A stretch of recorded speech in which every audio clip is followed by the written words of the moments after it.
Look who I pulled. Time for a spotlight.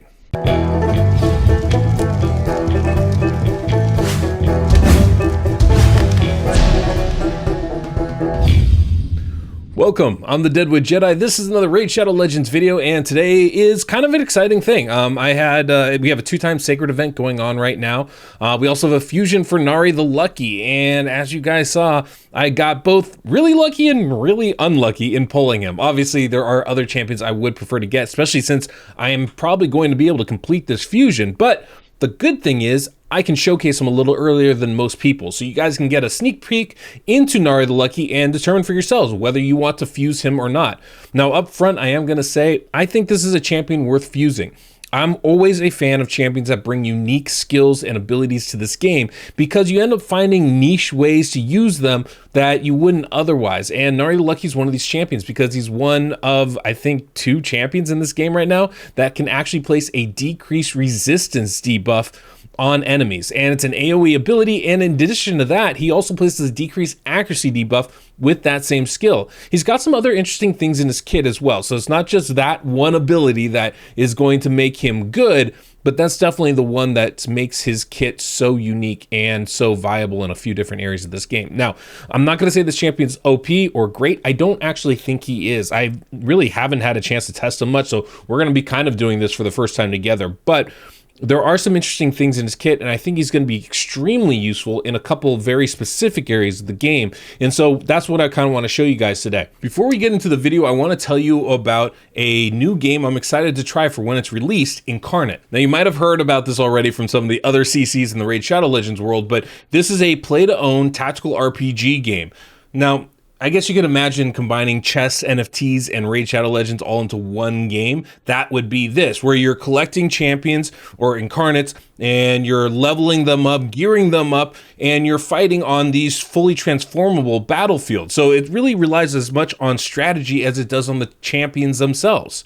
Now, the gameplay itself is relatively simple to learn. It's just very complex in how you play it because of all the myriad combinations. Like each incarnate has a mind, body, and soul. Each piece of which can have their own affinity, class, and rarity. So that means there's over 16,000 possible combinations of characters that you can put in this game. Now, once you create an incarnate you're happy with, you can actually seal that incarnate into your own personal NFT that you can then sell, trade, or keep at your leisure. The reason for this video is on April 7th, they are going to be releasing a Primal Incarnate mint, where 10,000 limited Primal Echoes can be acquired. And these Echoes will give you a head start in the game, giving you one of 125 different Incarnate NFTs, as well as access to the closed beta, airdrop Primal tokens, Incarnate lending, and land access. So if you want to know more about this mint event or the game itself, I definitely encourage you guys to go ahead and check out their website, as well as joining their Discord and following them on Twitter, all of which I will have linked in the pinned comment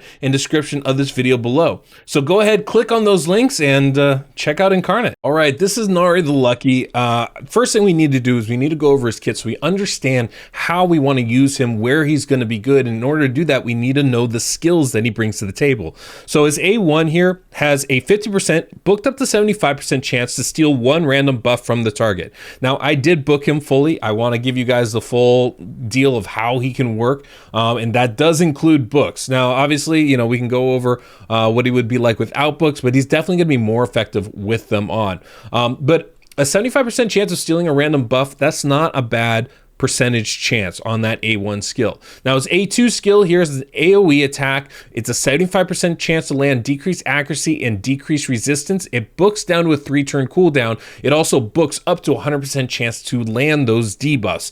Books are going to be important for this champion if you want consistency in your runs. I definitely recommend that.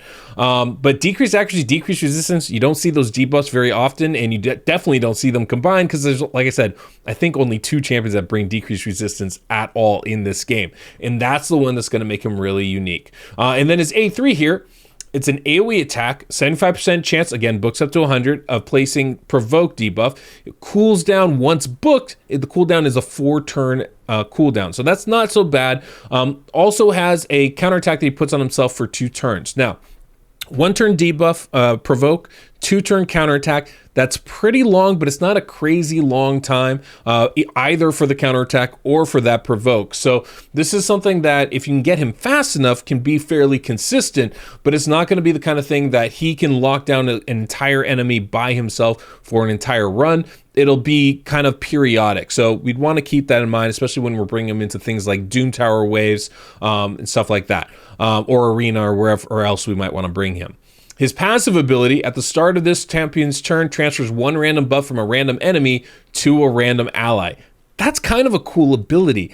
I don't know exactly how positive a skill that's going to be. There are definitely some bosses, like in in the Doom Tower specifically, that could be cool for. There's definitely some interesting bosses in Doom Tower, or in Hydra, I should say, that could be really interesting with. But all this is dependent on him taking his turn. So the faster he goes, the more often we're going to be able to steal those buffs just from his A1 skill, as well as transfer those buffs from his passive ability. So something to kind of keep in mind. Also, his champion's accuracy increased by 5% for each buff on each ally.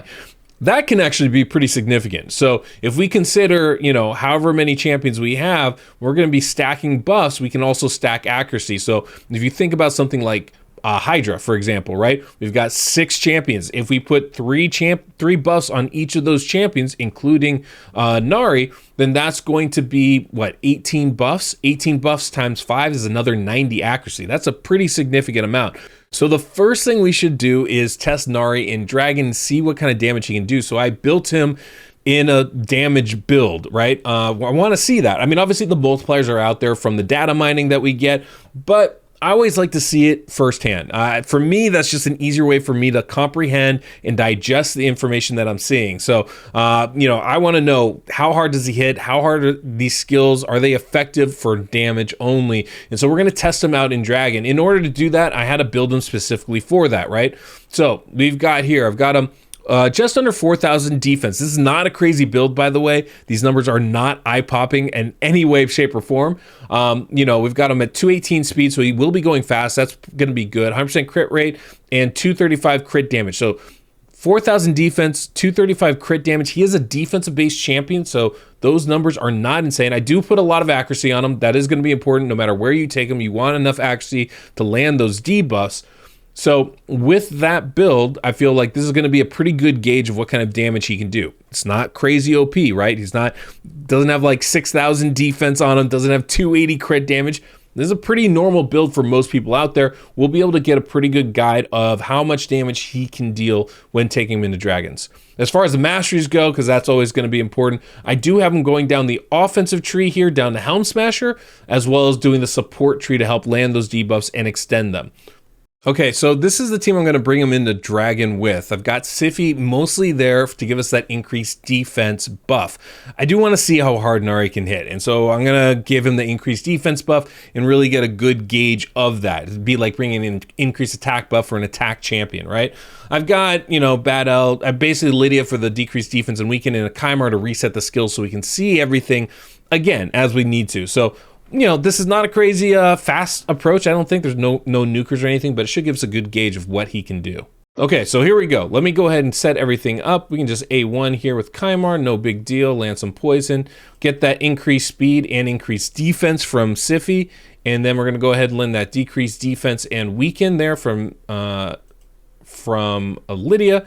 We do have Bad L, so that's a little bit extra damage that we're getting from his passive ability. I kind of didn't think about that, but that's okay. What I want to try first is I want to try that A2 skill, right? So I want to try that decreased resistance ability. That's obviously like this really cool skill, and so this is the one I really want to try. It's a unique ability, so let's see how it goes. I'll put it on 1x speed, and boom. So a bunch of little bombs dropping, about 50 to 60k a pop. That's not bad damage, but it's definitely not like eye-opening damage. So now we can do this A3. It's an AoE attack. This is nice. All the skills are attack skills.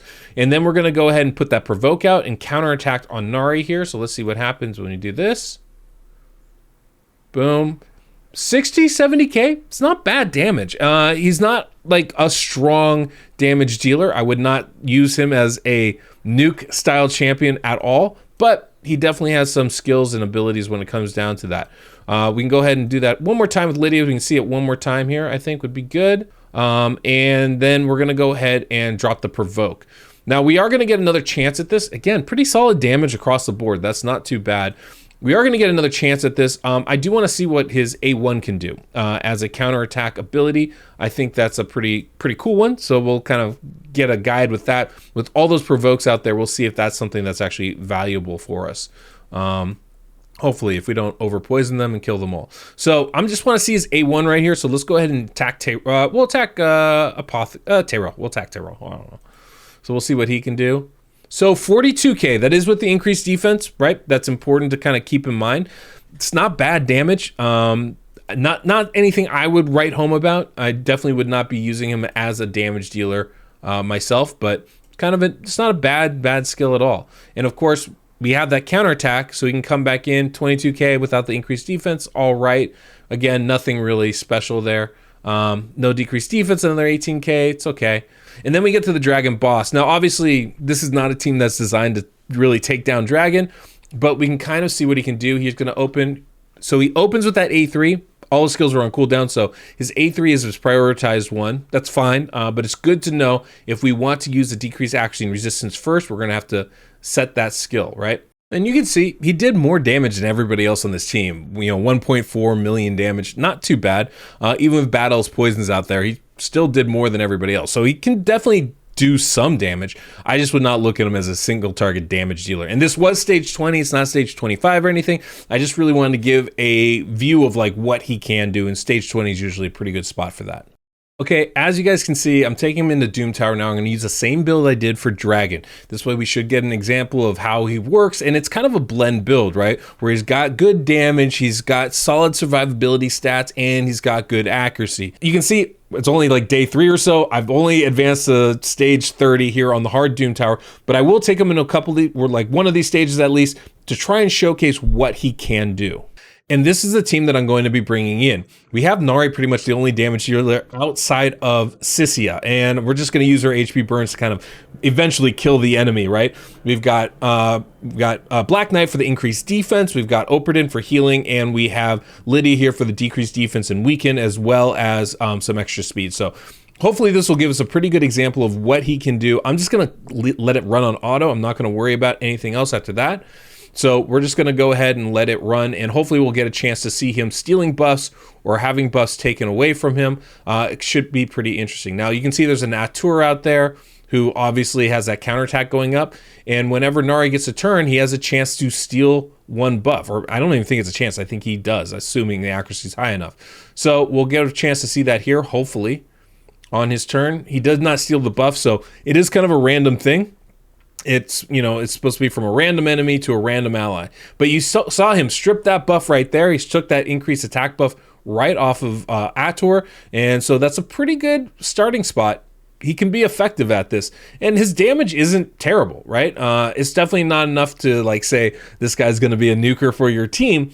But as far as getting through content and being a slower grind, but an effective one, I think there's definitely some potential there. You can see where you got the provoke out there, and once that happens, he now is going to be going in and stripping buffs off enemies, and I think that's exactly what we want to see happen as much as possible. So it's kind of an interesting champion, interesting build. Might be good actually without even having Sissia in this comp. I think he might be able to do a lot of it on his own, and you can see he stole that increased healing buff right there, the continuous heal. Every time that A1 has that ability to do that, and every time there's a buff on an ally, his accuracy is going up. So that's a pretty nice little bonus as well. So I thought really quickly I would try using Nari in Arena. I have put him in a tag team of mine, and it's one of my slower tag teams. Strangely, we're still going first. He's not going to be great, I don't think, for most parts of this game. But if you aren't already in Gold 4, I think he could be really good in progressing to that, actually. He's got that Provoke, which gives you an opportunity to lock down the enemy with a counterattack on himself so he can still deal some damage. And if you build him in this kind of blend build with damage and accuracy, I think it could be pretty useful. Not to mention that decreased resistance, decreased accuracy can also be good as well for your team. So I have him, this is kind of my go second team. Usually we go second. So we will after this, I'm pretty sure, but we'll see how this works here. Kind of give it a shot and a look-see. as far as the approach that can go. And you can see they're taking their turns, whatever, that's fine, that's all good. Now we're gonna try and take our turn here. Now, one of the things we could do is we could try and provoke them. That's always an excellent opportunity and possibility. But I'm gonna go ahead and put the decrease accuracy and resistance out first. And hopefully what that's going to do is allow us to survive just a little bit longer, a little bit better. That's kind of the goal here. So we'll see if we can't do that. I'm not honestly sure. But I'm gonna just go ahead and click auto, and we'll be able to see now what kind of damage he does do in this type of a team. He's got a lot of cool things in his kit for this, right? He's going to pull off one buff of the enemy on his turn. You'll see his turn coming up right here in just a moment. And you'll see one of those buffs is going to disappear as he takes his turn. And it's gonna appear on somebody else here. So there are some cool things that he does. You see that increased speed on net crit? Guess where that came from? Came from the enemy. So he does have some cool stuff. Not to mention he can steal the buffs as he goes through as well. And with that decreased resistance out there, he's more likely to be able to do that. I think high-end plat in arena, he's not going to be super effective. Just isn't. But when we're talking about progressing, when you're talking about, lower gold or silver or bronze arena, I think he actually has a lot of potential to be pretty helpful for your account, even in arena. So this is really, to me, sounds like a progression champion rather than a more, high level champion that you would go into, arena with, or actually any part of this, the game necessarily. But yeah, I mean, he's effective. Not great by any means, but he does deal enough damage to kind of get away with using him as my only damage dealer in this team. He's not a really strong damage dealer, but the buff stealing is a utility ability that is pretty nice. Now, one of the things we could definitely do is put him in one of those fun sets like Frost or even Savage. He still doesn't have a crazy damage dealing build, right? And he would definitely be more effective if we were to do that. There's no decreased defense out here. There's no weaken out here, except from Riho, who's doing that single target. So it's not like ideal, but I think you can get away with him in a pinch, kind of like you might with Auroric. All right, I've re-geared Nari. We're gonna take him into Hydra. This is always difficult to highlight anything in Hydra, quite frankly, but the gist of it is I have everybody around 300 resistance. Some have more, like Tyrant and Siphi, I believe. They're just built that way already. But most everybody has around 300 resistance. They also have around 300 accuracy, maybe a little bit less for many of these champions. And the reason why is we're going to be placing that decreased the decreased accuracy and the decreased resistance debuffs from Nari. And those two debuffs combined make it that much easier to gear all of our champions. This is definitely not a damage building team. This is not a team I would bring into this, but I kind of want to show a more generalized build, and you'll be able to see when our buffs get stolen. It's, this team is just to highlight Nari. It's not actually to do good. So just keep that in mind as we're going through this. But let's go ahead and jump in. I'll kind of talk a little bit about what Nari is doing for this team. So as we go in here, it's going to be pretty tricky to make this work, and part of the reason why is we have that Head of Decay in there. Now we are going against Nightmare level. I never do Nightmare level, so I am not super optimistic that this is going to work extremely well. So just kind of keep that part in mind here. Now, of course, because I have everybody built to accommodate that decreased defense and decreased resistance of Nari, we're not going to land everything right away, that's for sure. But hopefully we can. And there you go. Nari I do have with high accuracy and resistance. Everybody's resistance around 300, with the exception of like Tyrant, I think. But now that we have that out there, everything else is going to land a lot easier. Everybody's accuracy is at a fairly low level, like sub 300. We don't need a lot of that outside of Nari because of that decreased resistance, right? Now, obviously, the Head of Decay is really annoying because he removes everything, and that's definitely going to be a frustrating thing for us. But once we can deal with that, we should be in pretty good shape, right? And we already got that cleanse, so now Mordecai can drop his HP burns. Of course, his accuracy is low. Remember, we wanted that decreased resistance out there. So it becomes a little bit trickier, to be fair. But the idea is, if Nari can place those skills, we should be in good shape. Now I'm just going to kind of let it run, and you'll notice we're not going to land debuffs until he gets that decreased resistance and decreased accuracy out there. That's definitely going to be an issue for us building this team. Now, one thing I did do is you can see that decreased defense lands. We start getting some HP burns. I did turn off Nari's A3, that counterattack. It's not really going to help us. It does do AoE damage, and that's great. But I don't necessarily want that stolen from us. The great thing is we now have the decreased accuracy, so that head of mischief is not going to be able to steal the debuffs from us. That's big. I have the Lesia in here to help extend the decreased resistance and the decreased accuracy for us. And if we can keep those up full time, we should be in pretty good shape. And that's going to be awesome. The hard part is, of course, that head of decay that removes everything periodically, and that's definitely makes it much tougher. But the resistance level of these heads on Nightmare, this is the highest level, right? The highest amount is like 335. And I think the head of Blight can actually make that a little bit higher, or the head of Wrath, one of them. But about 335. In order to land your debuffs, you need more accuracy than they have resistance. So we're aiming for like 350. That's a lot.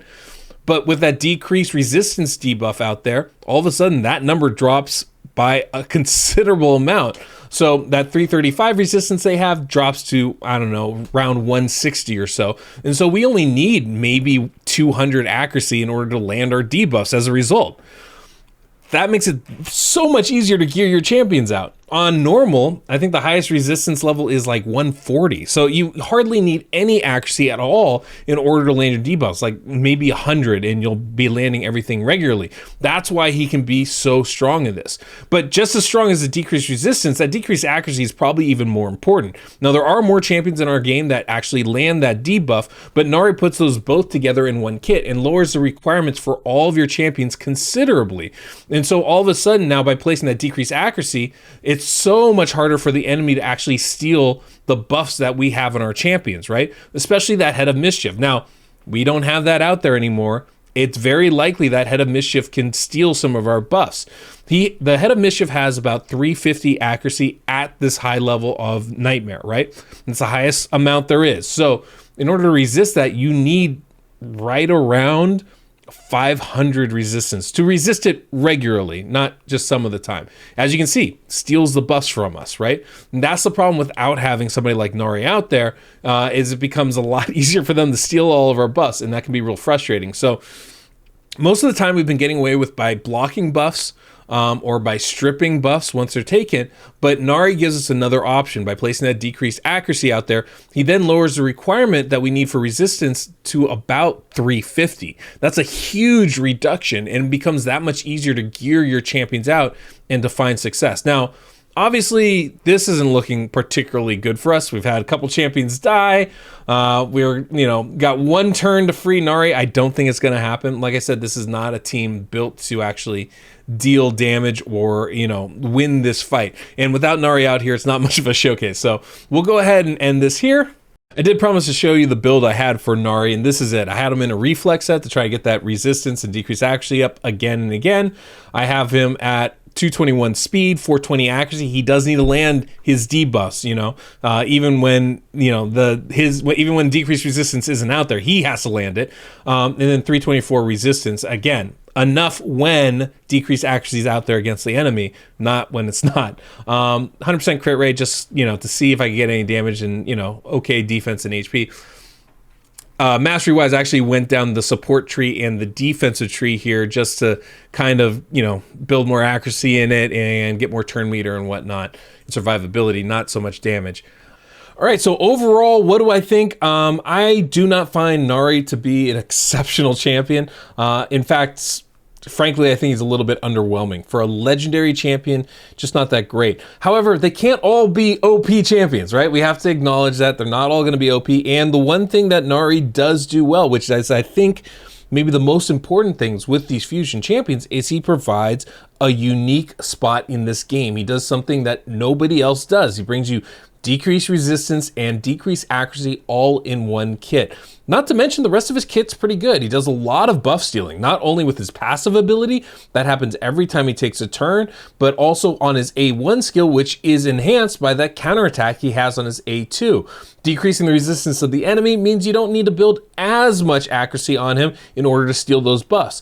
And, you know, the decreased accuracy he places out there means you don't necessarily need to build him with a ton of resistance either. Not to mention his passive ability giving him more accuracy. So he does have really good synergy in his kit, and I think that's really nice. I do think there are places that even an endgame account like myself could use a champion like this. So I definitely feel like he's worth fusing. I just don't, he's not an OP champion by any means in this game. Now, I think in Hydra, there's definitely some places where he can be used, but the rotation is going to matter, and that Head of Decay really causes some issues. If you want to be able to rely on building a team with lower resistance and lower accuracy thresholds using Nari, the Head of Decay is really going to throw that off, and that's going to create a lot of headaches for you. So you got to be careful when doing that. But I feel for progression, he's going to be absolutely, he's going to be great. He's going to be great for progression, right? No matter what you're trying to do. Lowering the accuracy threshold, lowering the resistance threshold is super, super helpful. And then on top of that, of course, you know he's going to be great, you know, in like arena dungeons, and then things like Doom Tower and those bosses,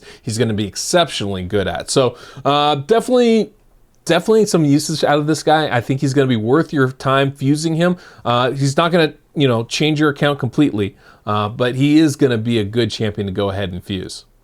So hopefully this was helpful as far as how you're going to want to use Nari once you fuse him, or even if you want to continue fusing him. I think he's going to be a good champion, but probably not for, you know, super endgame accounts. More the progression stuff, I think he's going to be really, really helpful. And don't forget, we have those incarnate links down below in the pinned comment description of this video, and hit that subscribe if you guys enjoy this content so I can keep doing more of it for you. It really does do a lot for my channel. And that's all we got. So till next we meet, I'm the Deadwood Jedi.